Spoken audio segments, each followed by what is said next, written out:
안녕하세요. 오늘은 조금 전문적이지만 아주 흥미로운 주제를 가져왔습니다. 바로 Steam Boiler Return 탕크에 대한 이야기입니다. 정말 매력적인 분야죠. 아주 단순한 기계적 설계 변경 하나가 기업의 가장 소중한 자산을 어떻게 완벽하게 보호할 수 있는지 그 원리를 파헤쳐 보려고 합니다. 맞습니다. 오늘 저희의 목표는 이 혁신적인 설계가 어떻게 전체적인 경제적 구도를 바꾸는지 자세히 풀어보는 것입니다. 핵심은 이겁니다. 기존 공학 설계에는 엄청난 사각지대가 하나 있어요. 수십 년간 표준으로 여겨온 디자인이 실제로는 보일러를 서서히 파괴하는 주범이었거든요. 구체적으로 설명해 주시죠. 표준 설계를 사용하면 왜 열 효율 면에서 한계에 부딪히게 되나요? 바로 펌프 때문입니다. 펌프가 병목 현상을 일으키는 거죠. 전통적인 시스템에 사용되는 터빈 펌프는 열에 아주 취약합니다. 물 온도가 화씨 180를 넘어가기 시작하면 이른바 캐비테이션이 발생하거든요. 캐비테이션이라 쉽게 말해 펌프 내부에서 물이 끓어버리는 현상이죠. 정확합니다. 그렇게 되면 펌프가 흡입력을 잃고 물을 제대로 밀어내지 못하게 됩니다. 그래서 운영자들은 펌프가 질식하는 걸 막기 위해 아주 역설적인 선택을 합니다. 바로 물 온도를 낮게 유지하는 거죠. 펌프를 살리려고 탱크 바닥에 차가운 보급수를 계속 들이붓는 거군요. 거기서부터 악순환이 시작됩니다. 즉각적으로 두 가지 큰 비용 손실이 발생하는데요. 첫 번째는 온도 측상화 현상으로 펌프 입구에 차가운 물층이 생기는 것이고, 진짜 치명적인 문제는 바로 부식입니다. 차가운 물은 이른바 배고픈 물이기 때문이죠. 그렇죠. 차가운 물에는 용존 산소와 이산화탄소가 가득합니다. 이 가스들은 보일러 내부를 말 그대로 갉아먹을 정도로 공격적입니다. 정리를 해보자면 펌프 지키겠다고 물을 식혔더니 그 식힌 물에 들어있는 가스 때문에 보일러 망가질까봐 또 돈을 들여 약품을 들이붓는 상황인 거네요. 전형적인 악순환이죠. 게다가 현장에서 돌아오는 고온의 응축수 스팀은요, 펌프 과열이 무서워서 그 열기를 쓰지도 못하고 그냥 밖으로 빼버립니다. 돈이 지붕 위 웬트를 통해 허공으로 날아가는 걸 보고만 있는 셈이죠.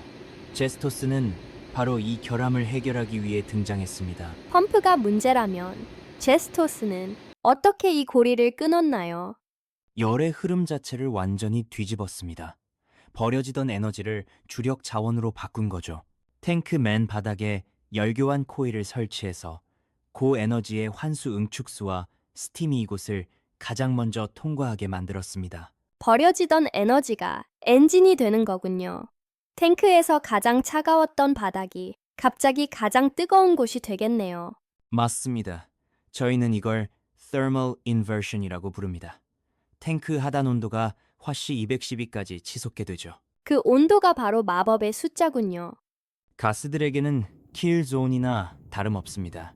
그 정도 열이면 용존 산소와 이산화탄소가 즉각적으로 물 밖으로 밀려 나옵니다. 약품 대신 물리 법칙으로 물을 정화하는 거죠.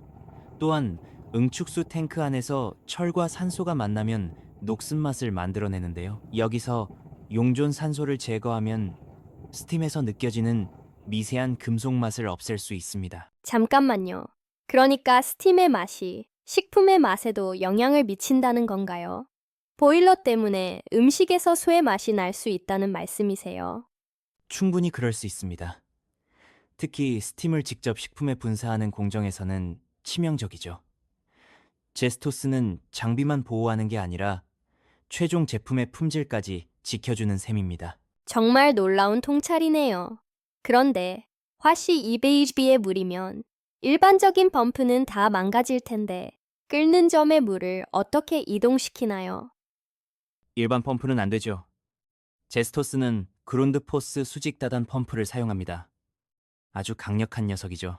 캐비테이션 없이 최대 화씨 248까지 견딜 수 있도록 설계되었습니다. 부품값이 꽤 비쌀 것 같은데요.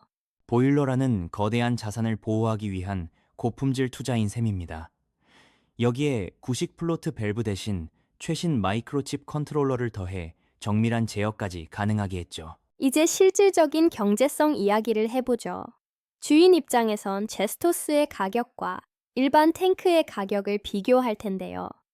에너지 절감 효과로 인한 ROI, 투자 회수율 외에 다른 이야기가 더 있나요?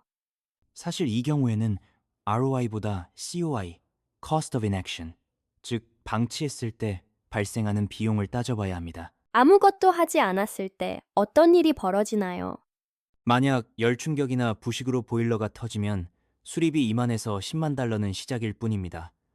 진짜 무서운 건 생산 라인이 통째로 멈춘다는 거죠. 웬만한 스몰 플랜트는 가동 중단 하루에 5천에서 1만 달러씩 손해를 봅니다. 하루에요? 네. 단 일주일만 멈춰도 수리비와는 비교도 안 되는 엄청난 손실이 발생합니다. 결국 제스토스 시스템은 매일 아끼는 연료비뿐만 아니라 단 한 번의 치명적인 사고를 막아줌으로써 스스로의 몸값을 몇 번이고 증명해내는 겁니다. 아, 그러니까 이건 단순한 효율 개선 장치가 아니라 플랜트 전체의 운명을 보호하는 일종의 보험 같은 거군요. 결국 불안정한 상태를 유지하느냐, 최적화된 물리 법칙을 선택하느냐의 문제입니다. 구식 방식은 열역학 법칙과 싸우는 격이지만 제스토스는 그 원리를 적극적으로 활용합니다. 훨씬 깨끗하고 조용하며 결과적으로 훨씬 수익성이 높은 방식이죠. 결국 탱크 자체의 근본적인 설계 철학 차이로 귀결되는 것 같네요. 바로 그게 핵심입니다. 기존 탱크들은 펌프 고장을 막으려고 물을 차갑게 섞는데 급급했습니다. 보일러의 건강을 희생해서 펌프를 살린 거죠. 반면 제스토스는 물을 최대한 뜨겁게 공급하도록 설계되었습니다. 열을 우선시함으로써 에너지를 절약할 뿐만 아니라 마침내 보일러가 오래 버틸 수 있는 최적의 환경을 만들어주는 것입니다. 감사합니다.